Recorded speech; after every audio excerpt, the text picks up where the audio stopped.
Hello dears, this is my lecture on interim government. अपने इस lecture में हम अंतरिम सरकार के बारे में बात करेंगे। आइए शुरू करते हैं अपना लेक्चर। जैसा कि आप सभी को पता है कि कैबिनेट मिशन प्लान के अकॉर्डिंग संविधान सभा या कॉन्स्टिट्यूएंट असेंबली एंड इंतरिम गवर्नमेंट के इलेक्शन हुए, साथ ही साथ इसी के साथ प्रोविंशियल इलेक्शन हुए, जिसके बारे में हमने अपने कैबिनेट मिशन और संविधान सभा वाले लेक्चर में बात की है। आप उस पर जाके इसको देख सकते हैं। अब इंतरिम गवर्नमेंट के लिए जो इलेक्शन हुए उसमें टोटल एलोकेटेड सीटें थी 102, 100 सीट्स में से 59 आईएनसी या इंडियन नेशनल कांग्रेस ने जीती और 30 सीट जो है वो एआईएमएल या ऑल इंडिया मुस्लिम लीग ने जीती। इस तरह से इंतरिम गवर्नमेंट के लिए देखा जाए तो बहुमत था इंडियन नेशनल कांग्रेस का। इसीलिए 12 अगस्त 1946 को लॉर्ड वेवल अर्थात तत्कालीन वायसराय लॉर्ड वेवल ने आईएनसी लीडर पंडित जवाहरलाल नेहरू को इंतरिम गवर्नमेंट बनाने के लिए इनविटेशन भेज दिया कि अब कांग्रेस जो है वो इंतरिम गवर्नमेंट बना सकती है। तो 12 अगस्त 1946 को lord Wavell invited INC leader Pandit Jawaharlal Nehru to form interim government. 12 अगस्त को यह निमंत्रण गया और इस वजह से एआईएमएल के लीडर मोहम्मद अली जिन्ना बहुत नाराज हुए। उन्होंने लॉर्ड वेवल पर चीटिंग का आरोप लगाते हुए डायरेक्ट एक्शन की घोषणा कर दी और कहा कि आने वाले जुमे से डायरेक्ट एक्शन होगा।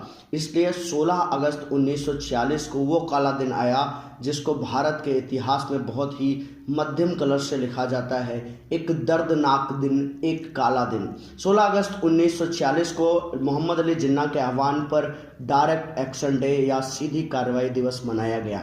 बंगाल में दंगे हुए, बड़ी संख्या में हिंदू मारे गए। नौखली में 4500 हिंदू परिवारों का कत्ल कर दिया गया। पूरे बंगाल में लाखों लोग मार दिए गए। इसी के बाद फिर पंजाब में दंगे हुए, बॉम्बे में दंगे हुए और देश भर में कई लाख लोग जो है बुरी तरह से सताए गए और काफ़ी संख्या में लोगों की हत्या हुई। बंगाल में पुलिस तब छुट्टी पे थी। बंगाल के मुख्यमंत्री शहीद सोहरावर्दी ने पुलिस को छुट्टी दे रखी थी। शुक्रवार 16 अगस्त 1946 से शुरू यह दंगा अक्टूबर-नवंबर तक चलता रहा। महात्मा गांधी नौखली गए और दंगे को शांत करने का प्रयास करने लगे।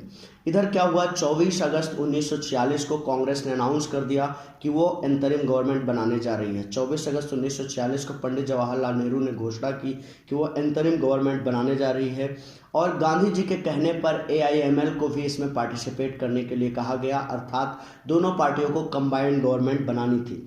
2 सितंबर 1946 को इंतरिम गवर्नमेंट बनाई गई।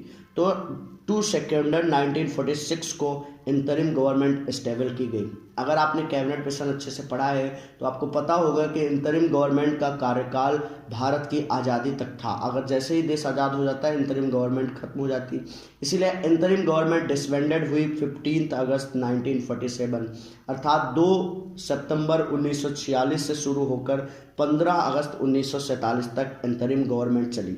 शुरुआत में इसमें मुस्लिम लीग के लोग शामिल नहीं हुए। पंडित जवाहरलाल नेहरू के नेतृत्व में कांग्रेस के सदस्य इसमें शामिल हुए। कुछ सीटें रिक्त छोड़ी गई जिससे कि इसमें क्या हो सके, मुस्लिम लीग बाद में शामिल हो सके। कुल 11 लोग शुरुआत में इसमें शामिल हुए और बाद में 26 अक्टूबर 1946 को मुस्लिम लीग के 5 सदस्य इसमें पार्टिसिपेट कर गए। लेकिन मोहम्मद अली जिन्ना इसका पार्ट नहीं बने क्योंकि वो नेहरू से कम किसी पोस्ट पे आना नहीं चाहते थे। वो नेहरू को अपने से छोटा ही मानते थे, अपने से छोटा नेता मानते थे, इसलिए वो नेहरू के अंडर में काम करने के लिए तैयार नहीं हुए। इसीलिए उन्होंने मुस्लिम लीग के 5 सदस्यों को इंतरिम गवर्नमेंट में 26 अगस्त 1946 को शामिल कराया। 2 सितंबर को मुस्लिम लीग के मेंबर्स इसमें शामिल नहीं हुए। आइए समझते हैं इंतरिम गवर्नमेंट के बारे में और पोर्टफोलियो एलोकेशन के बारे में कि इंतरिम गवर्नमेंट में किसको क्या विभाग मिला। सबसे पहले बात करते हैं इंतरिम गवर्नमेंट का प्रेसिडेंट कौन था। तो इसका प्रेसिडेंट था वायसराय।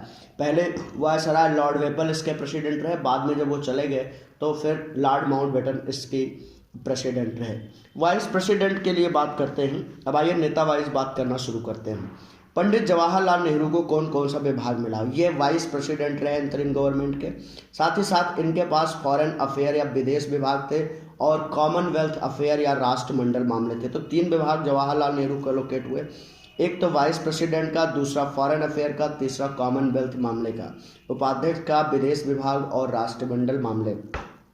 दूसरे नेता हुए वल्लभ भाई पटेल। वल्लभ भाई पटेल को इंतरिम गवर्नमेंट में मिला होम अफेयर्स या गृह मंत्रालय और फिर इंफॉर्मेशन टेक्नोलॉजी या सूचना प्रसारण मिला। तीसरे बलदेव सिंह को मिला डिफेंस मिनिस्ट्री।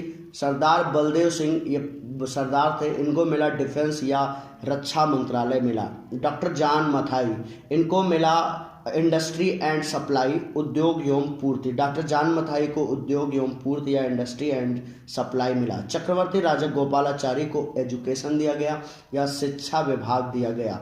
C.H. भाभा को मिला वर्क, पावर एंड एनर्जी, कार्य, शक्ति एवं खनन। वर्क, माइनिंग एंड एनर्जी, कार्य, खनन और शक्ति इनको मिली C.H. भाभा को। राजेंद्र प्रसाद को मिला फूड एंड एग्रीकल्चर, खाद्य एवं कृषि विभाग, डॉक्टर राजेंद्र प्रसाद को दिया गया। आसफ अली को मिला रेलवेज, रेलवे विभाग, आसफ अली को दिया गया। बाबू जगजीवन राम को दिया गया लेबर या श्रम विभाग। जगजीवन राम के पास था लेबर या श्रम विभाग। फिर इसके बाद ये जितने नेता अभी तक मैंने बताए, ये सारे के सारे नेता थे इंडियन नेशनल कांग्रेस के। अब 5 नेता जो शामिल हुए इस सरकार में AIML कोटे से, उनका नाम भी मैं बता देता हूँ और उनका पोर्टफोलियो बता देता हूँ।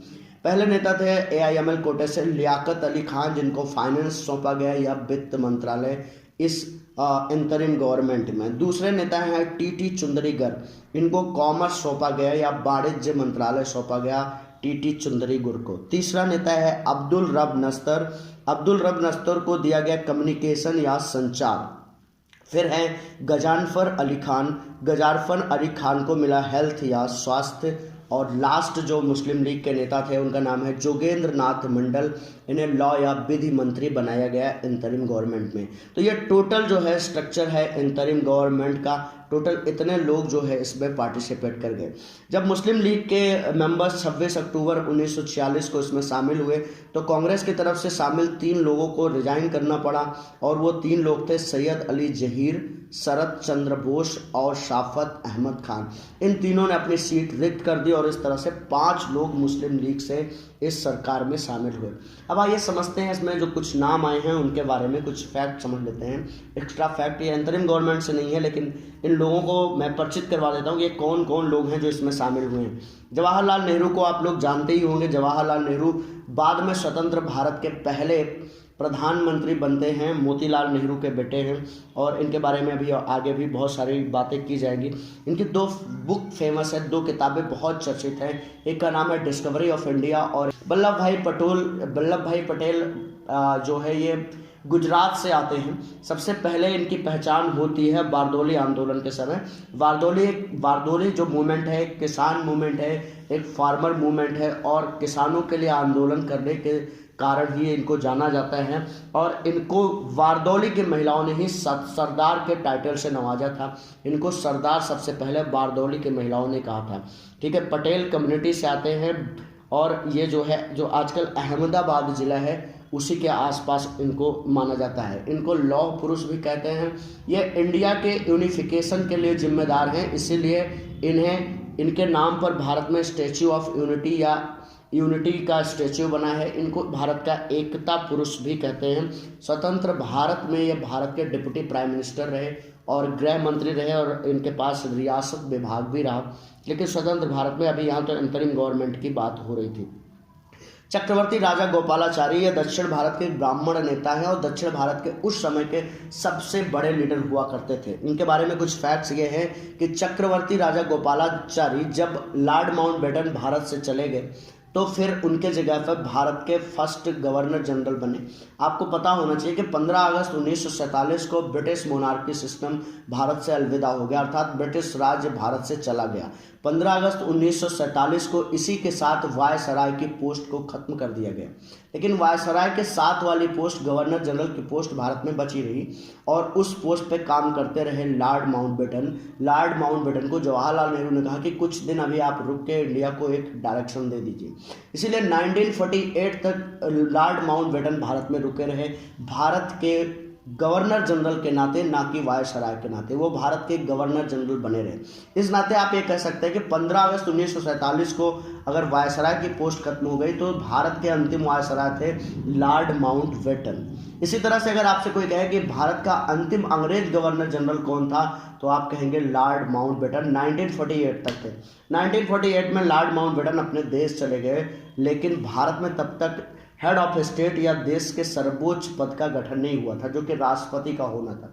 और वो होता संविधान निर्मित होने के बाद, लेकिन 1948 में संविधान नहीं बना था, इसीलिए गवर्नर जनरल को ही हेड ऑफ स्टेट मान लिया गया और उस पद पर बैठाया गया चक्रवर्ती राजा गोपालाचारी को। तो इस तरह से कह सकते हैं कि प्रथम भारतीय गवर्नर जनरल कौन है? चक्रवर्ती राजा गोपालाचारी। अच्छा, अब बात करते हैं कि चक्रवर्ती राजा गोपालाचारी का कार्यकाल कब रहा। 1948 से शुरू होता है इनका कार्यकाल और 24 जनवरी 1950 तक चलता है। 24 जनवरी 1950 को भारत में हेड ऑफ स्टेट या प्रेसिडेंट की पोस्ट को जनरेट करते हैं और भारत में राष्ट्रपति का पद बन जाता है और डॉक्टर राजेंद्र प्रसाद 24 जनवरी 1950 को भारत के फर्स्ट प्रेसिडेंट बन जाते हैं। इसी दिन इस पद को, जो गवर्नर जनरल का पद था, भारत के गवर्नर जनरल का पद, उसको डिसबैंड कर दिया जाता है या समाप्त कर दिया जाता है। तो भारत के पहले और अंतिम भारतीय गवर्नर जनरल अगर कोई आपसे पूछता है तो आप कहेंगे कि वो चक्रवर्ती राजा गोपालाचारी थे। तुमसे शुरू तुमसे खत्म। लेकिन भारत के अंतिम अंग्रेज गवर्नर जनरल अगर आपसे कोई पूछता है तो आप कहेंगे कि वो जो है लॉर्ड माउंटबेटन थे। दूसरी बात भी जान लीजिए चक्रवर्ती राजा गोपालाचारी के बारे में। श्री राजा गोपालाचारी पहले व्यक्ति हैं जिनको भारत का सबसे बड़ा सिविलियन अवार्ड मिला, अर्थात भारत रत्न सबसे पहले पाने वाले व्यक्ति का नाम है चक्रवर्ती राजा गोपालाचारी। 1954 में 1954 में 3 लोगों को भारत रत्न दिया गया, चक्रवर्ती राजा गोपालाचारी, सर्वपल्ली राधाकृष्णन और रमन साहब, जो कि भारत के एक वैज्ञानिक थे। ठीक है, तो इसमें अगर क्रम वाइज देखा जाए तो सबसे पहले जो है ये भारत रत्न लेने पहुंचे थे अब श्री राजा गोपालाचारी, इसीलिए श्री राजा गोपालाचारी प्रथम व्यक्ति हैं जिसे भारत रत्न मिला था। तो ये सारी चीज़ें आप एक्स्ट्रा फैक्ट में जानते रहिएगा। ठीक है, वल्लभ भाई पटेल एक एडवोकेट थे। डॉक्टर राजेंद्र प्रसाद की बात करें तो पटना के एक जमींदार कायस्थ या लाला परिवार से थे और ये पेशे से एडवोकेट थे। महात्मा गांधी से इनकी मुलाकात हुई थी ड्यूरिंग द चंपारण मूवमेंट। जब गांधी जी चंपारण के लिए जा रहे थे लखनऊ से, तो रास्ते में पटना से मिले और ये पटना के ही रहने वाले थे, तो पटना रेलवे स्टेशन पे ये गांधी से मिलने आए और फिर गांधी जी की ही होके रह गए। अब आइए बात करते हैं जगजीवन राम की। बाबू जगजीवन राम कांग्रेस का एक दलित चेहरा है, एक एससी कम्युनिटी से आने वाले नेता हैं। इनके नाम एक कुछ रिकॉर्ड है। इनके नाम एक रिकॉर्ड ये है कि ये भारत में आज तक सबसे लंबे समय तक कैबिनेट मिनिस्टर रहने वाले व्यक्ति हैं। 32 साल लगातार एक कैबिनेट मिनिस्टर रहे। तो भारत में सबसे लॉन्ग पीरियड तक कैबिनेट मिनिस्टर रहने का रिकॉर्ड अगर किसी के नाम है तो वो है बाबू जगजीवन राम। बाबू जगजीवन राम चौधरी चरण सिंह के वक्त प्राइम मिनिस्टर बनने के लगभग करीब थे, अर्थात जब मोरारजी भाई देसाई सरकार ने रिजाइन कर दिया तो चरण सिंह और जगजीवन राम में प्रधानमंत्री बनने के लिए ठन गई और इसी बीच कुछ फोटोज एक पत्र में लीक की गई और जिसके बाद जगजीवन राम का प्रधानमंत्री बनने का सपना टूट गया। वो फोटो जगजीवन राम का ना होकर जगजीवन राम के बेटे और उसकी गर्लफ्रेंड का था, जो कि एक सत्यवती कॉलेज, जो दिल्ली का एक कॉलेज है, वहाँ पढ़ती थी। बाद में उन दोनों ने शादी की, लेकिन इस वजह से जगजीवन राम प्राइम मिनिस्टर नहीं बन पाए और चौधरी चरण सिंह खेमा ने जो ये कांड किया था उस वजह से चौधरी चरण सिंह भारत के प्रधानमंत्री बने। तो जगजीवन राम लंबे समय तक कैबिनेट मिनिस्टर रहे हैं। सबसे लंबे समय तक कैबिनेट मिनिस्टर रहने का रिकॉर्ड है जगजीवन राम के पास, 32 ईयर्स।